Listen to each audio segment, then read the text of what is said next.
Hello,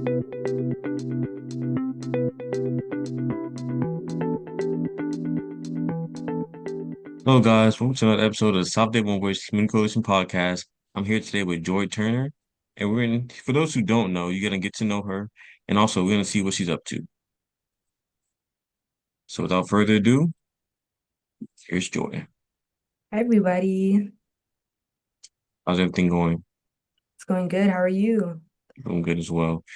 So, who is Joy Turner? Well, I am 18 years old. I was born and raised in Miami, Florida, and I'm currently a junior at Stetson University, majoring in health sciences with a minor in Africana studies. So, for those who don't really understand, you're in college pretty young. Yes. So I graduated high school 2 years early at 16, and then I started here at Stetson at 16, but I entered as a sophomore. So this is technically my second year, but with my credits, I'm a junior. Wow. So, who would you say inspired you from a young age? I would definitely say my mom. She always motivates me to do my best, to put my best foot forward, to always strive for bigger and better things. She put me on the path to graduating early because she enrolled me in dual enrollment classes and kind of just gave me the pathway that I needed to become the person I am today. Wow. So would you define yourself as someone who's more a leader, or when you look at leadership, what does that mean to you? I would definitely say that I am a leader. I think it just kind of is the role that I fall into, even if I don't really want it. Um, Leadership to me just means being the person that fills in a gap wherever it's needed. So if we're doing a group project in class and I'm noticing someone's getting left out, I'm going to try to bring them into the fold. Or if there's something happening and they just need some help or some assistance, I'm trying to always be the person that steps in. And I think that's what leadership is. It's just kind of like finding your role and finding your place. And sometimes if you're in a group, they don't need a leader. They have all the leadership that they need, and it's okay to like take a step back and learning that balance between leadership and kind of like falling back has been very interesting. Yeah, and I think that's important, especially for you because you've been doing this for so long. You've been working with alongside us and really for yourself with the youth coalition, things like that. So you've understood again when to step in, when to take a step back. But Mhm. let's backtrack a little into the past and let's talk about delivering joy. I love the name. Obviously, it's tied into your name as well. So tell us a little bit more about that and how that came about. Well, Delivering Joy is a nonprofit organization I started when I was 9 years old, I think. And one day I was just, out driving. We're in Miami, so there's always a lot of people, traffic. And I saw an unhoused individual with a sign asking, can I please have food or money, whatever you can offer. And I think at that moment it kind of clicked for me because I'd only seen homelessness kind of as a third world country kind of problem. And I didn't realize that it was something that was happening in my own neighborhood and in my own community. And as I started doing research about it, I realized that homelessness was so much bigger than I thought it was, and it was so much closer to home. And in that research, I also found out that hunger was a huge problem in Miami. So homelessness, someone is unhoused, but they might have a car that they live in, they might even have a job or go to school. They just simply don't have what we would like a typical living situation. Whereas hunger could impact anyone. It doesn't, it's not something that's seen as much as homelessness can be. And so with hunger, I realized that it could be impacting my friends, my neighbors, anyone, my teachers even. And so I was like, this is a problem. How can I solve it?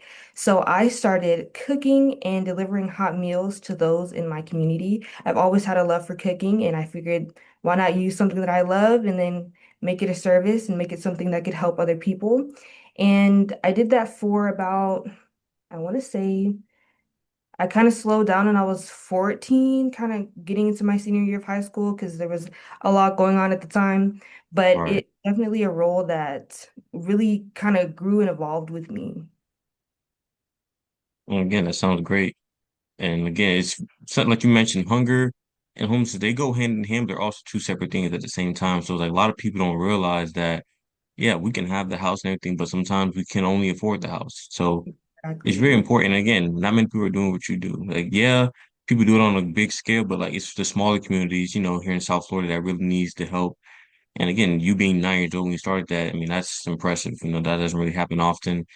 And it's an amazing thing. And again, it really does tell a story of who you are today as far as you being dedicated. And also, like you said, being a leader, but also stepping back into your role and you seeing how you can help out with, whoever it is, whatever demographic they come from. So I did a little research into it and it said you had a Badia sponsorship. Did that come from Delivering Joy as well? Yes, it did. So, of course, being 9 years old, I didn't really handle like the managerial side of it. That was more my mom at the time. So, she was reaching out to a bunch of different organizations to try to see how they could help if they wanted to help. And Badia was one of the bigger companies that kind of like reached back out to me. And they were very excited to hear about the initiative and excited to help in any way that they could. So, they sent me a whole box of spices and seasonings, and it was really helpful to know that a bigger company like that I used in my own household thought that what I was doing was important. And of course, it helped with the cooking and kind of alleviated that extra financial burden of having to pay for seasonings because, of course, you're making dozens of meals 2 or 3 or 4 times a month. It takes its toll. So it was very helpful, and I truly appreciated it. What do you think the biggest learning outcome from that whole experience would be for you? Ooh, that's a good one. I would say I have two. So the Okay. first one would be to never judge anyone because so many of the people that I met, both who were suffering from hunger and homelessness, were incredible people. And they were more than how they looked and how Mm. people would perceive them. One woman was homeless. She lived in her car. At first glance, she might be someone that everyone ignores because of her situation. But she was one of the kindest people I had ever met. She always supported me in any way that she could. And she was always there. She lent an ear. Um, she was amazing. She was amazing. And then the second thing would be to be grateful for everything, every setback, every challenge, every triumph. It all merges together at the end of the day, and it all be worth it at the end. Again, I think that message is it's so deep only because again, during these tough times, the cost of things have kind of gone up a little bit. I'm sure you probably haven't experienced that yet, but for most of us other adults, it's just like with the price of everything going up, it is important to be grateful, kind of be where your feet are. Again, a small triumph, a new job, dollar Yeah, raise, whatever it is, just be able to be grateful of where you are because again, there's a lot of people who are less fortunate than most of us are, and it's always okay to be okay with whatever you have and not really look for more. That's what they say about greed. Greed is one of the top things that a lot of Americans have and go through, but we all should take a step back. Maybe making a meal, something as simple as making a meal for someone else can go a long way to make for us to realize that wow, I do have a lot more than everybody else, and I should be more appreciative. absolutely. And with some of the work we do here at Subday One Voice is like, yeah, it may not all be about hunger or homelessness, but I think substance use is a big point in that as well because a lot of people who go through those tough times tend to lead to use substances. And you've seen some of that stuff firsthand with the work you've done. So as serving for youth chair for so long, you remember when you first started working with us? Like, what was that like for you? Honestly, I don't remember like the first time, but my mom and grandma were part of the community coalition. So I would tag along with them, attend meetings, and then I don't remember exactly how I got involved with the youth coalition, but I think it was during 2019-ish, and I was asked to be the youth chair. And honestly, once again, it was a really great experience because someone saw my leadership abilities and thought that I would be great for the position, which of course for a younger me, that was like so fun, so exciting. And yeah, I think one of like first experiences was of course creating the logos and kind of creating the foundation for the coalition. And yeah. And that's a big responsibility for someone who's younger. So what does responsibility mean to you? When you hear again being called upon at such a young age and understanding that, What does that mean to you? To me, responsibility is being able to take something on and know that you can do the best you can with it. Like for me, with the responsibility of the coalition, I didn't know exactly what I wanted it to look like or how it was going to turn out, but I knew that I was going to put my best foot forward regardless. And Right. once again, it's like the fact that someone saw me and knew that I could take on that responsibility was really gratifying. And I know that you went on a few trips with us with the CACA mid-year or the big CACA in DC. What were those trips like for you? Did you enjoy meeting new people, learning new things? Explain, a little bit of that. Yes. So when I went to CADCA, I'd never gone to a conference out of state. So it was definitely a new experience and it was great. It was informative, all the different sessions that we went to, but also all the different people that we met and all the coalitions that came from all over the country. They were all working towards the same goal that we were, even though, of course, their demographics and their landscape was a little bit different. And it's so amazing to see people from all different walks of life come together for this common goal. And yeah, I think all the sessions were super informative and we got to have a lot of fun while we were learning. All right. Those conferences are always fun. Again, they have the different things and activities for you, the youth side. I haven't been able to sit in any, but I heard, you guys always come back and tell stories and things you guys had, the adventures and stuff like that. So how impactful do you think it is for youth to be a voice in adult spaces? I think it's so impactful. I think it ties back into being that key point of responsibility. It gives you Hmm. responsibility of knowing that the things that are coming out of my mouth are going to be heard by others, and therefore I have to make sure that I'm articulating myself in the correct way, but also that, you know, what you're working towards is important and that Hmm. the adults around you are going to listen to you, you know? So what advice would you give to someone who may be 9, 10 when you first started off, who you see the same qualities in within, and you want them to be able to, I guess, train them to you be able to speak out and be confident when they speak out? I would say to not let fear stop them. I think Hmm. when a lot of people see me or s students who are similar to me, they think that we're like fearless, unstoppable, super, like locked in. And like so many of the things that I did, I was terrified to do them. Like even this right now, my heart is kind of beating a little bit fast. My palms are kind of sweaty. But I think being fearless or being scared but still doing things is so important. Like it's okay that you're scared. It's okay to acknowledge that, but do it anyway. It's gonna be fun. It's gonna have a good ending. And even if it doesn't, you're gonna learn a really valuable lesson. Yeah, I think all of this is a rewarding experience. That from my experience working here, I was someone who was very, I would say stage fright was what people call it. Didn't want to speak out, but it's like, yeah, you kind of do got to do things in fear. You just do it and go through it, and when it's over, you're just kind of like, okay, that wasn't that bad. It's kind of like like I said, a rewarding experience at the end. And that's a lot of, especially a lot of work we do. We're walking to new places. Maybe new students, new parents. Like you mentioned, when CACA's like those are different walks of life. They have a same goal, different landscape. Theirs looks a little bit different than ours, but we all have the same goal in mind. So I guess over the years, when it comes to prevention, what are some things that you, I guess, started off and didn't not knowing, but you was able to grasp on and learn over the years?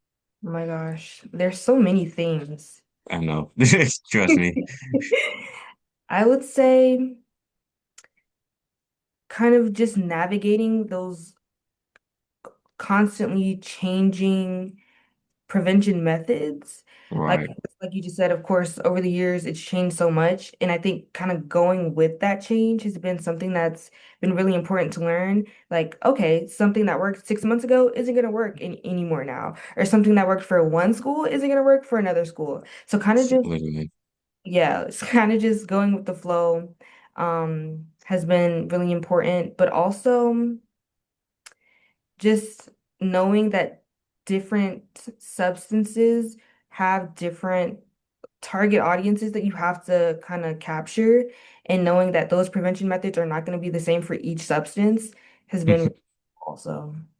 Yeah, I think that that's super important, especially because we do photo work, things like that. And it's like you want everybody to get the same message, but you can kind of see which substance kids listen to more. But then it's just like you may have one kid who really cares about the opioid part, or everybody about the marijuana part, and it's all about like the background. They come from different backgrounds. They all have a different understanding of each substance. So it's like, we kind of going for it. We can get at least one kid or we want the whole class, but just to understand where we're coming from. Again, we're here to really, like I said, be preventative. We don't want them to start using, and we want them to be able to take the information we're giving them and pass it on to their friends and peers. And that's part of what you guys do with the Youth Coalition. You guys were just on a different level because you guys were literally their peers, very close in age, things like that.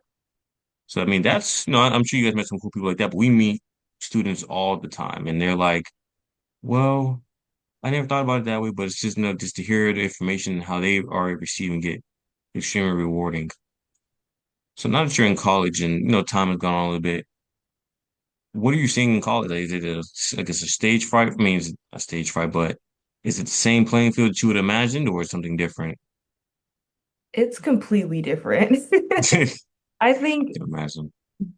A, being in college, and then B, being in a completely different part of the state and one that's more rural, there's a totally different like demographic that's here, and the substances that they're using are different and for different reasons too. So Right. like with on the high school level, it was kind of coping or maybe misinformation about the substance and the consequences that it has. But on the college level, a lot of people know the consequences of the substances. They're like, I know I can get like or develop a dependence on cannabis, but I'm gonna smoke it anyway. So I think navigating that has been very interesting. And then there's, of course, everyone here is adults, so there are different substances that are available.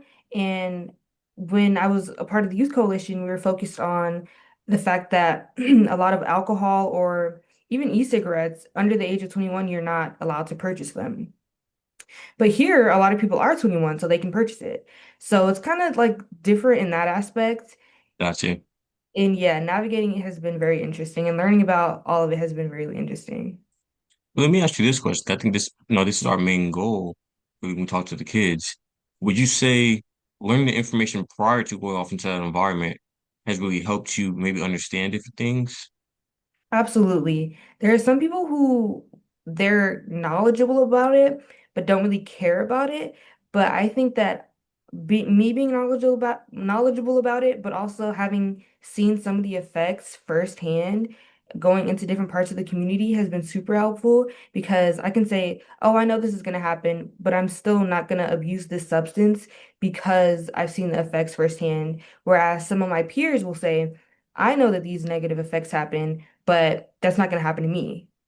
So I Right. think it definitely has given me a different perspective. Yeah, I think for me, like it's just a living is the norm. A lot of times you mentioned in the college campus, it's like high school, again, it's the misinformation. You're trying to fit in, trying to make friends. In college, you've probably, for most students, done it already. And now it's a habit you formed or a dependence, like you mentioned. And a lot of the time, people are just continuing the same steps. And it's like, yeah, you probably made it this far, still misinformed. And it's kind of like, well, nothing's happened to me now. I mean, who is it bothering? It's not your body, X, Y, and Z. But once you, at a younger age, before you make those mistakes, you kind of learn the long-term effects. Because at that point in time, you're just kind of oblivious to everything that's going on around you. So, but I think, again, what you guys are doing, Youth Coalition, and what's continuing to work with the work we do in everybody in the prevention field, I think it's important that we continue to share the message. It's getting harder, getting into school since COVID and everything like that. It's getting harder, but it is rewarding. If you can change one student, you hope that, they can change two more students once the work is here is done. So have you heard from any of your friends off while they're in college? I have. We keep in touch. We keep in touch. That's good. Especially through Instagram. We like our little photo dumps and stuff. So speaking of Instagram, we actually just did a cohort, a group of students, and I know since you're in the younger side, you may be able to attest to this. A lot of kids are not using Snapchat anymore. So we found that extremely interesting because, like you mentioned, things are changing every 6 months. Our prevention methods and stuff like that. And just a few months ago, we were doing a whole emoji coding based off substances that are being sold on social media and stuff like that. And now the kids not even using social media, not kids not using Snapchat, but they're actually going back to Facebook. So Oh, it's wow. like this world, just like I said, the world of prevention, it's ongoing. And that we have to ability to pivot from all the work we put in. We put 6 months of work into something for it to go in the trash and you have to move on to something else. So it's like that, yeah, that's crazy. And we know, I'm sure you've seen, have you seen the stuff on TikTok of like the melatonin vapes or they're supposed to clean your lungs and X, Y, and Z? I've not seen that. Oh my gosh. Yeah, so some of the kids reported that back to us as well, where it's like they're promoting these vapes that don't contain any nicotine or marijuana, but they're advertised to clean the lungs out. And it's like these kids are being able to be influenced by some of these manufacturers and companies who are doing the branding, and it's just like we can't beat them. So we have to continue to evolve with the times. For sure. Especially because technology is changing so quickly. Like a lot of my generation, we say we're not susceptible to things on the internet, but I think some of us definitely are, especially when it comes to products and misinformation. Like somebody will see one video with a piece of information and then just run with it and believe it for the rest of their lives. Literally. So yeah. And then here's the problem with AI, you don't know what to believe. One point it's like, is this video real? Is it not real? So like I said, I've seen whole ads where they're literally at a conference and the whole thing looks super real and it's AI. Mhm. So that, I mean, we're gonna have to again pivot once we learn more about AI and the more information comes out on these subjects, we have to continue to evolve and pivot. And I guess that's what makes the job fresh. Some of the stuff comes across as repetitive, but with the new information out there, we're able to take it, try different things, and really just figure out the new prevention method for these, I guess, span of 3 to 6 months on whatever is going to work in the time frame. Do you have any memories of maybe some of the kids you come across while doing the youth coalition? I do. There were so many of them, but I know that they were all super eager to learn. One student in particular, he was always very attentive, always like one of the first to arrive at our meetings. Very eager to learn also, and I think once again, like you were saying, we come across a bunch of students, but he kind of always stuck out to me because I figured he learned something at every meeting and took something away. So I'm not sure what happened to him. I hope he's doing well. But once again, hopefully we impacted that one student and hopefully he can lead his life on a substance-free path. Right. So in our last episode, we had someone come on and we were talking about how schools are changing and things like that. And she had mentioned the idea of incorporating, instead of talking about drugs in the school, maybe incorporating like a free time or a structured time to just decompress. I guess give these kids a break so they're not going to the bathroom to smoke or they're not leaving out to go get into things they shouldn't get into. What's your thoughts on that? I would agree with it. I think Yeah. one of the reasons kids smoke, especially at school, is because they're stressed or bored. And so giving them that break in between could really be life changing, especially because at schools in middle and high school, you're changing the different class periods. You get a 5 minute break, and in that 5 minutes, you're supposed to use the bathroom, get to class, get all your stuff together. And it's a lot going on. You never really get a break. So I think that would be very helpful. Yeah, us as well. It's like never thought about it like that, but to hear somebody who's in high school and mention that, it's like, yeah, it makes sense. Everything, especially again since COVID, when everybody was working from home or doing school from home, they've kind of they kind of had their time to decompress if things got too much. So it's like I think figuring out where we can still include that in today's times will prevent, the incidents in the bathroom of smoking marijuana, or like some of the students mentioned now is smoking the vapes. They really can't detect them because of it's not as strong, as potent smell. So these kids are going in the bathroom vaping, and it's like, oh, it just smells like perfume, or someone had fruity X, Y, and Z in here. So you really don't really know. But yeah, I think we have to evolve. Like you mentioned, so much that we evolve, I think schools and everybody else should try to evolve with the times to kind of help the students out so that in the long run, it help their grade out. You know what I'm saying? The more time they have to decompress, the better grades and test scores you'll probably see rising as well. Let's see. Now it's time for our rapid fire questions. So If you were to describe yourself in one word or a word that describes you, what would that word be?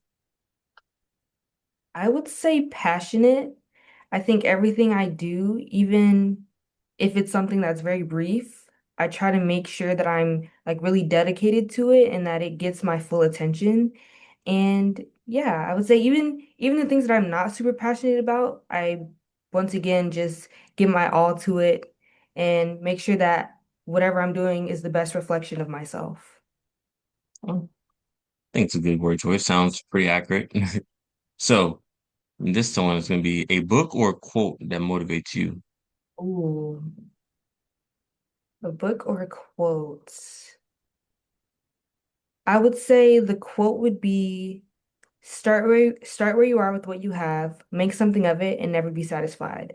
My grandfather used to tell me that every morning. Every morning he would call me before school and have me Mm. recite that on the phone to him. And it's definitely something I've tried to live by. Yeah, that's a good one. Everybody needs to live by that. But speaking of book, you're an author. You have a book out. You want to go ahead and shout that out real quick? Yes, so my book is called The Tale of Lamar A. Love Will Be All Right. Book two is on the way. Keep a lookout for it. But it's about a 15-year-old boy who lives with his foster siblings. And one day he gets these unexpected guests and they come bearing unexpected news. And he and his foster siblings just kind of have to navigate what their lives look like now that they have kind of uncovered all these different secrets. Where can they find this book? It is on Amazon. If you just search up, you can search up my name or The Tale of Lamar A. Love, and it should come up. And it's also on my website, which is iamjoyturner.com. Sounds good. Well, here she is, guys. Joy Turner. This is a living proof that it doesn't matter when you start, it doesn't matter where you end. I mean, the story is always going. It's never completely written. Well, thanks for having you on and enjoy your time. Yes, thank you so much for having me.